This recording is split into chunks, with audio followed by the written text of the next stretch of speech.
Dieu, je te fais confiance. Je sais que tu m'aimes, je te fais confiance. Je ne sais pas ce que tu vas faire, mais je sais que tu vas faire quelque chose et je ne vais pas m'inquiéter, quoi qu'il arrive.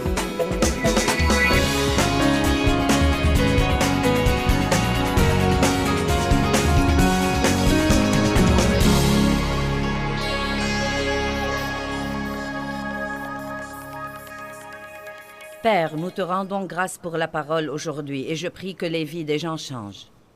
Je ne veux que personne vienne à cette conférence et qu'il ait l'impression d'avoir perdu son temps. Je veux que le message soit bien compris et qu'il porte du fruit qui dure longtemps. Merci Seigneur pour avoir aidé. Au nom de Jésus, Amen. Jésus a dit, « Venez à moi, vous tous qui êtes fatigués et chargés et accablés. » Et ça s'applique à tout le monde dans notre société aujourd'hui. Et moi, je vous donnerai du repos. Or, le repos dont il parle n'est pas un repos du travail, mais c'est un repos intérieur. Un repos pour votre pensée, pour votre volonté et pour vos émotions pendant que vous faites tout ce que vous devez faire dans la vie. Puis il continue. Prenez mon joug sur vous et apprenez de moi. Et nous avons parlé de ça hier soir. Prendre le joug de Christ veut dire que, quelle que soit la chose que vous devez faire dans la vie, vous devez demander à Dieu de vous aider.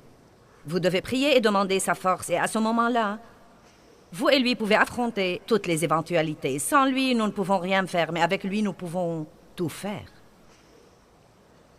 Cela veut dire aussi que bien que des choses désagréables puissent survenir dans notre vie, des personnes désagréables, des défis, des choses que nous aurions certainement voulu ne pas avoir à affronter, nous croyons que Dieu ne nous tente pas par le mal ou par des choses mauvaises, mais qu'il utilise ces choses pour notre maturité spirituelle. Nous avons dit que Dieu mettra parfois dans une relation, disons dans un mariage, il mettra une personne ordonnée avec une personne désordonnée. Il mettra une personne très rapide avec une personne lente. Il mettra une personne qui parle beaucoup avec une personne qui parle peu et qui aurait voulu que l'autre ne parle pas beaucoup non plus. Et vous savez, Dieu ne nous fait pas de mauvaises farces quand il nous met avec ces personnes qui nous exaspèrent et nous mettent en colère. Il nous donne plutôt une occasion d'acquérir la nature de Christ.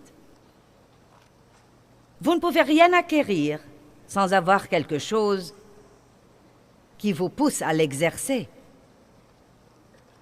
Je pouvais développer mes muscles, mais je ne les ai pas développés avant de commencer à m'exercer. Nous avons la capacité de marcher dans le fruit de l'esprit. Quand vous recevez le Christ, une graine de tout ce dont vous avez besoin pour être à l'image de Christ est plantée en vous. Vous avez ce dont vous avez besoin pour être une personne pieuse. Mais ces choses ne se développeront jamais en vous si vous n'avez pas une raison qui vous pousse à les exercer et les exercer et les exercer et les exercer. J'ai une graine de patience en moi. Mais bien que je fusse régénérée, il y a très longtemps, j'étais extrêmement impatiente. Cela a probablement été un des plus grands défis dans ma vie. Mais avec les années, j'ai dû faire face à des choses où je n'y pouvais rien. Et j'ai dû supporter des situations dont je n'avais aucun moyen de me débarrasser. Et la patience s'est en fait de plus en plus développée en moi. Et la chose intéressante, c'est que plus je patientais, plus je me reposais. Plus nous arrêtons de stresser à cause des choses, plus nous avons du repos à l'intérieur de nous. Donc, il dit, « Prenez mon joug sur vous et apprenez de moi, car je suis doux, modeste et humble. » Et une personne humble ne résiste pas à tout ce qui arrive dans sa vie. Résister à Dieu est la chose la plus inutile que nous puissions faire. Mais vous savez, une personne humble s'humilie sous la main puissante de Dieu, qui, quand le temps sera venu, pourrait vous exalter et vous élever. Une personne humble ne perd pas son temps à essayer de se délivrer. Elle sait que Dieu seul peut la délivrer. Une personne humble ne perd pas son temps à essayer de faire ce que Dieu seul peut faire. Et si vous prenez mon joug sur vous, dit-il, vous trouverez le repos, le soulagement, l'apaisement, le réconfort et la détente. À mon avis, c'est ça les vacances. Le repos, le soulagement, l'apaisement, le réconfort et la détente. Non pas pour votre corps physique, mais pour votre âme. Le point essentiel, c'est que nous pouvons faire tout ce que nous devons faire. Et pourtant, au-dedans de nous, dans notre pensée, notre volonté, dans nos émotions, dans nos âmes, nous pouvons littéralement être en vacances tout le temps. Nous pouvons faire semblant d'être à la plage, sous le soleil chaud. Nous nous amusons, nous nous éventons, nous sirotons un jus de coco ou vous savez, n'importe quoi d'autre. Et waouh! Vous savez, si la brise fraîchit, nous avons une petite couverture là. Nous pouvons nous couvrir, donc je peux gérer ce ministère en vacances. Vous pouvez élever vos enfants en vacances. Vous pouvez gérer vos affaires en vacances. Vous pouvez vivre dans le monde aujourd'hui et survivre et avoir la paix et la joie pendant que votre âme est en vacances. Amen. Cela ne veut pas dire ne rien faire du tout. Cela veut dire en fait que vous pouvez faire davantage. C'est incroyable ce que nous pourrons faire si nous ne sommes pas stressés tout le temps, car ceci anéantit notre force et notre énergie. Aujourd'hui, mon message est intitulé « Rien n'est hors du contrôle de Dieu ». Mais je veux en réalité vous enseigner un petit mot de la Bible de 4 lettres que l'on trouve un peu partout dans la Bible. En fait, ce mot se répète 5675 fois suivant la traduction que vous utilisez. Et ce mot est un peu partout dans la Bible et il change complètement le contexte des versets. Et pourtant, je me risque à dire que la plupart d'entre nous n'y prêtent guère attention. Et ce petit mot dont nous allons parler aujourd'hui est « tout ». Maintenant, que veut dire tout? Eh bien, tout veut dire tout. Cela veut dire que rien n'est exclu. Il n'y a rien en dehors de tout. Tout nous prend à l'infini. C'est interminable. Quand je dis tout, où se termine tout? Le mot « tout » est sans fin. Il englobe tout dans la vie. Il n'exclut rien. Jusqu'où va le mot « tout » ? Eh bien, il y a tant d'endroits dans la Bible où le mot « tout » est mentionné. Et pourtant, je crois que parfois nous lisons le verset et nous ne prêtons pas attention au mot « tout ». Et vous savez quoi? Je suis occupée à encercler tous les « tout » de ma Bible. Et je leur prête attention, comme ce verset que je vous ai lu ce matin. Il pardonne toutes tes iniquités, il guérit toutes tes maladies et tes infirmités. Et j'aime ce que la Bible amplifiée dit du mot « tout », tout sans exception. Il n'y a rien d'exclu. Ce n'est pas que Dieu guérit une maladie, mais qu'il ne peut pas guérir une autre parce que c'est trop dur pour lui. Ce n'est pas qu'il pardonne certains de vos péchés, mais pas d'autres, ou qu'il ne peut pardonner que quelques péchés, mais pas les péchés qui sont vraiment mauvais. Tout, tout, tout, tout. Jésus est le Seigneur de tout. Il est notre Dieu tout-puissant, notre Sauveur à la grâce suffisante. Toutes les bénédictions viennent de lui. Il est tout ce dont nous avons besoin. J'espère que vous ne lasserez pas de m'entendre répéter le mot « tout » aujourd'hui, car vous l'entendrez, je ne sais pas, peut-être 1000 fois dans la prochaine heure. Vous savez, nous disons fréquemment ces choses. Jésus est le Seigneur de tous.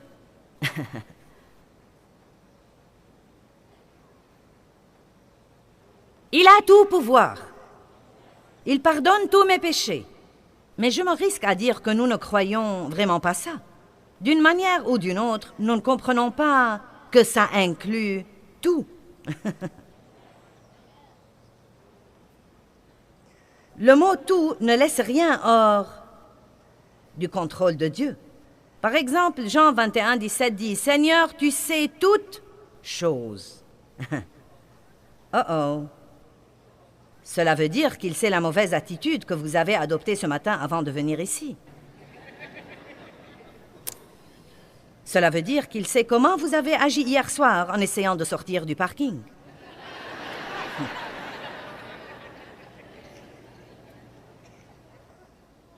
Cela veut dire aussi qu'il savait tout sur vous avant de vous inviter à avoir une relation avec lui. Dieu n'est jamais surpris. Il ne dit jamais « Ah, je ne m'attendais pas à ça ». Vous savez, quand nous avons des problèmes, nous nous disons « Oh, mince alors, je ne m'attendais pas à ça ». Mais Dieu sait tout depuis le début et il a déjà un plan. Dieu a résolu tous nos problèmes avant même que nous ne les ayons. Et si nous pouvons comprendre à quel point il est tout-puissant et omnipotent et universel, nous pourrons vivre la vie pendant que notre âme est en vacances. Car bien que nous ne sachions pas ce que nous devrions faire, nous connaissons celui qui sait tout. Dieu sait, quand vous avez un problème et que quelqu'un vous dise « Que vas-tu faire ?» vous pouvez dire tranquillement « Je ne sais pas, mais ça n'a pas d'importance parce que je connais celui qui sait. » Si vous saviez pour combien d'années de ma vie j'étais malheureuse en essayant de comprendre des choses que Dieu seul savait et n'allait pas me révéler. Pourquoi Dieu, pourquoi? Quand Dieu, quand? Pourquoi Dieu, pourquoi? Quand Dieu, quand? Dieu sait tout et il fera ce qu'il voudra, quand il voudra. Et il ne nous dit pas beaucoup de choses, car si nous croyons que nous savons tout, nous ne nous fierons pas à lui. Il veut que nous nous fions à lui, même quand nous ne comprenons pas. Il veut que nous ayons confiance en lui quand les choses n'ont aucun sens. Il veut que nous ayons confiance en lui quand tout semble si injuste. Il veut que nous ayons confiance en lui quand notre douleur est insupportable. Il veut nous entendre dire une chose: Dieu, je te fais confiance. Je sais que tu m'aimes, je te fais confiance. Je ne sais pas ce que tu vas faire, mais je sais que tu vas faire quelque chose et je ne vais pas m'inquiéter quoi qu'il arrive.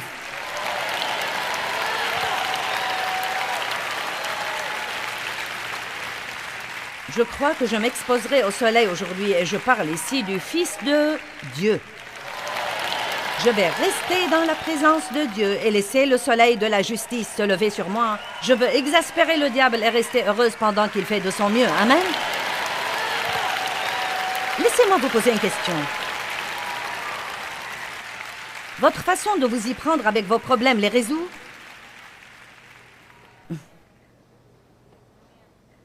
La moitié du temps, nous pensons et nous raisonnons, puis nous pensons que nous avons compris quelque chose pour découvrir par après que nous ne savons rien de rien.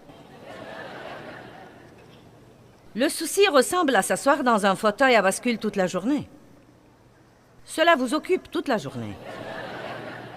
Oh Dieu, que puis-je faire? Je ne sais que faire, Dieu. Que veux-tu que je fasse? Oh Dieu, que veux-tu que je fasse? Et ce qu'il y a, c'est qu'en fin de compte, vous restez sur place. Vous vous êtes occupé, mais vous n'avez pas progressé. La seule chose qui pourrait nous empêcher de nous inquiéter, c'est de nous inquiéter assez longtemps jusqu'à ce que nous ayons finalement la révélation. Ça ne sert à rien. Quand j'enseigne les gens, je n'aime pas dire « ne faites pas ceci et cela ». J'aime essayer de vous enseigner comment. Vous savez, un moyen dont vous pouvez appliquer ces messages. J'ai pensé à cette histoire de s'inquiéter et Dieu, que puis-je dire aux gens pour qu'ils ne s'inquiètent plus? Et je crois que la plupart du temps, vous devez vous inquiéter assez longtemps jusqu'à ce que vous en ayez assez et que vous vous rendiez finalement compte, ça ne s'avance en rien ni avance les autres et je ne vais plus le faire. Sinon, vous continuerez à écouter des messages qui disent « ne vous inquiétez pas » jusqu'à ce que vous vous rendiez compte que ça ne sert à rien de s'inquiéter. Allons à Matthieu 28, 18. Je vais essayer de vous parler de ce que je considère être les tout les plus importants de la Bible. Et celui-ci se rapporte à la puissance de Dieu et à la puissance qui est à notre disposition comme croyants en Jésus-Christ. C'est vraiment étonnant ce que le diable veut que nous ayons une mentalité de faiblesse. Je ne peux pas faire ça, je ne peux pas le faire. C'est trop pour moi. Oh non, je ne suis pas prêt pour ça. Oh, je ne peux pas le faire. Oh non, je ne sais pas comment faire ça. Mais nous sommes équipés de la même puissance qui a ressuscité le Christ d'entre les morts. Le saviez-vous? Allez, je ne veux pas être sermonneuse aujourd'hui. Je veux que vous me compreniez. Nous sommes équipés. Vous avez... Non pas, peut-être que vous pourriez avoir, vous l'aurez peut-être un jour si vous faites un effort, mais si vous avez sincèrement reçu Jésus-Christ comme votre sauveur, si vous croyez vraiment qu'il vit en vous, la puissance qui a ressuscité le Christ d'entre les morts se trouve aussi en vous.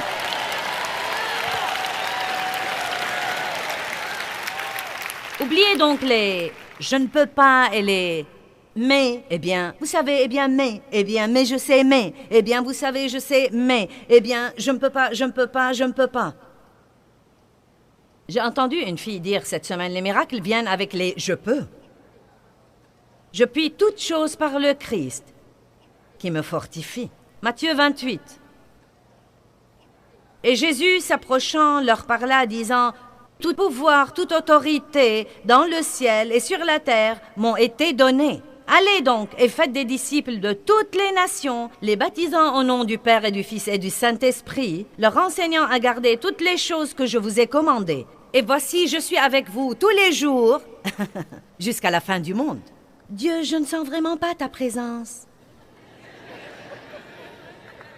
J'ai prié ce matin et je n'ai pas senti que Dieu était quelque part, même pas dans le quartier. Eh bien, ne vous inquiétez pas de ce que vous ressentez. Arrêtez de laisser vos sentiments voter.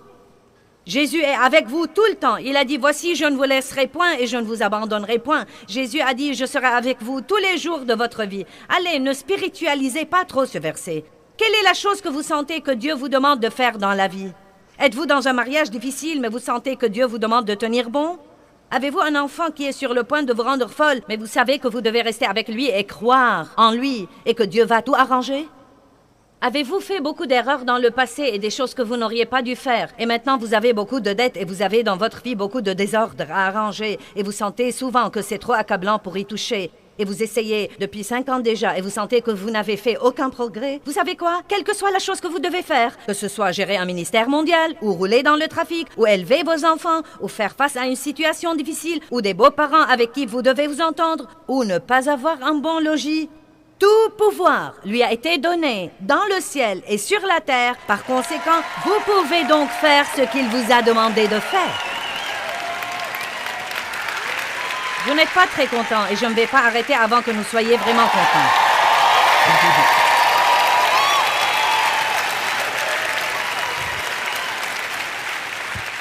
Les gens me demandent tout le temps, qu'est-ce que ça te fait d'avoir à faire tous ces voyages et à t'éloigner tout ce temps de la maison? Je ne me pose jamais la question. Arrêtez de vous demander ce que vous ressentez, car sinon vous aurez toujours de mauvaises réponses. Ne vous demandez pas ce que vous pensez. Faites simplement ce que vous savez dans votre esprit que Dieu veut que vous fassiez. Si Dieu vous a dit de rester dans une situation difficile et ne pas abandonner parce qu'il veut vous utiliser, ne restez pas là à ne rien faire et à vous demander ce que vous ressentez et à parler à tout le monde de ce que vous ressentez et à parler à tout le monde de ce que vous ressentez et à parler à tout le monde de ce que vous ressentez et à parler à tout le monde de ce que vous ressentez et à parler à tout le monde de ce que vous ressentez. Quand les gens vous demandent « Qu'est-ce que ça te fait ?» dites « Je ne sais pas, je ne me demande jamais. Je fais simplement ce que je crois que Dieu m'a mis dans le cœur. Je fais simplement ce qu'il me dit de faire. »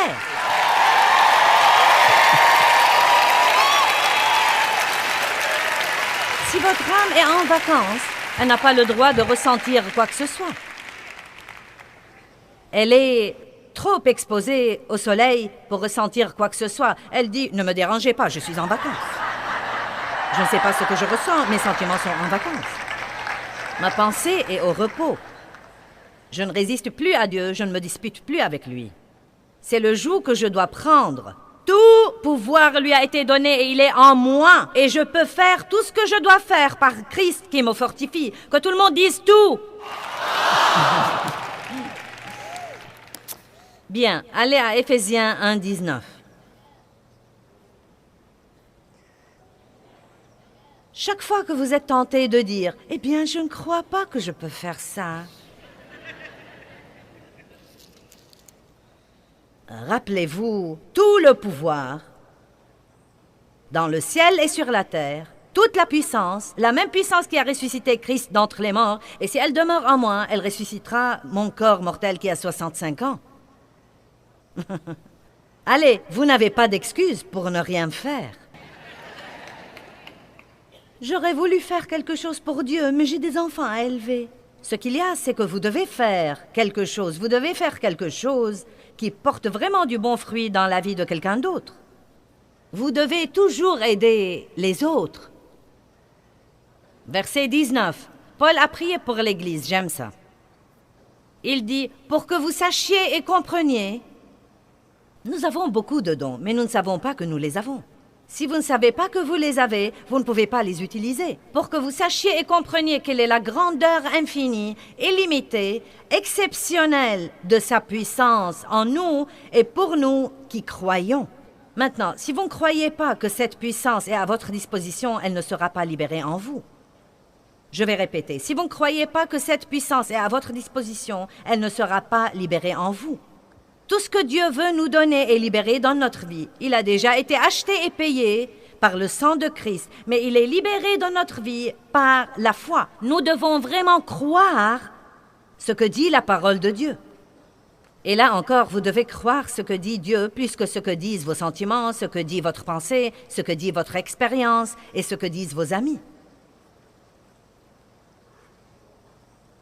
Verset 20. Qu'il a déployé en Christ, en le ressuscitant des morts et en le faisant asseoir à sa droite dans les lieux célestes, au-dessus de toute domination, de toute autorité, de toute puissance, de toute dignité et de tout nom qui se peut nommer, au-dessus de tout titre qui peut être conféré non seulement dans le siècle présent et le monde présent, mais encore dans le siècle et le monde à venir. Il a mis toutes choses sous ses pieds. Vous dites, eh bien, oui, mais c'est le Christ, c'est sous ses pieds. Eh bien, nous sommes son corps. Il est la tête et nous sommes son corps. Donc, si toutes choses sont sous ses pieds, elles sont sous nos pieds. Il a tout mis sous ses pieds et il l'a donné pour chef universel et suprême à l'Église, une direction exercée dans toute l'Église, qui est son corps, la plénitude de celui, maintenant comprenez, qui remplit tout en tous, car dans ce corps vit la plénitude de celui qui accomplit tout et qui remplit tout de lui-même. Je ne sais pas ce que vous en pensez, mais je sais dans mon fort intérieur que Dieu est ici aujourd'hui. Et il n'y a nulle part où j'irai aujourd'hui où il ne sera pas là déjà. Et il n'y a nulle part où j'ai été où il n'a pas déjà été. Et il n'y a rien que je puisse faire ou penser ou dire qu'il ne sait pas déjà. Il n'est jamais surpris. Il sait tout. Il peut tout faire. Il est avec moi tout le temps. Il a tout le pouvoir, toute la connaissance. Et nous voilà.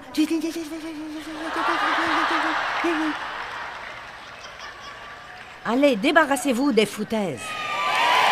Ouh! Il est temps d'adopter une nouvelle attitude et de savoir qui nous sommes en Christ. Il sait toutes choses, il voit toutes choses, il entend toutes choses. Il a tout le pouvoir. Bon, c'est le premier tout dont nous voulons parler. Il a tout le pouvoir et il vit en moi, donc je peux faire tout ce que je dois faire. Dites, je peux faire tout ce que je dois faire. Donc, je ne veux pas que vous vous réveilliez le matin et que vous restiez 30 minutes au lit avant de vous lever en pensant « Oh, j'ai peur de me lever. Je ne sais vraiment pas si je peux faire face à un autre jour. Mon Dieu, je ne peux plus supporter. Si tu ne fais pas quelque chose aujourd'hui, je crois que je vais...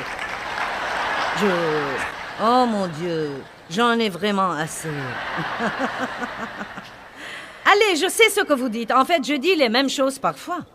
Je les disais pendant des années et des années et des années et des années, jusqu'à ce que j'ai appris le truc que j'essaye de vous prêcher aujourd'hui.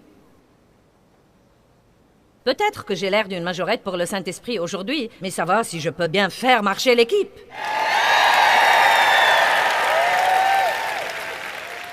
Maintenant, combien de nos péchés nous a-t-il pardonnés? J'aime ça. Ésaïe 38, 17 dit... Écoutez bien, tu as jeté tous mes péchés derrière ton dos. Maintenant, j'aime ça parce qu'il ne dit pas qu'il les a mis de côté au cas où il aimerait les vérifier. Il n'a pas pris mes péchés pour les mettre dans cette boîte au cas où il aurait besoin de quelque chose pour me donner un coup sur la tête plus tard. Pourquoi est-ce que la Bible dit qu'il les a jetés? Il les a jetés. Il les a jetés derrière son dos. Parce que Dieu ne s'arrête jamais et ne revient pas en arrière pour regarder quelque chose du passé, oubliant ce qui est en arrière et se portant vers ce qui est en avant. Il n'a pas couvert nos péchés, il les a ôtés. Et à quel point les a-t-il éloignés? Autant l'Orient est éloigné de l'Occident. Et quoi? Il ne s'en souvient plus. Il ne s'en souvient plus.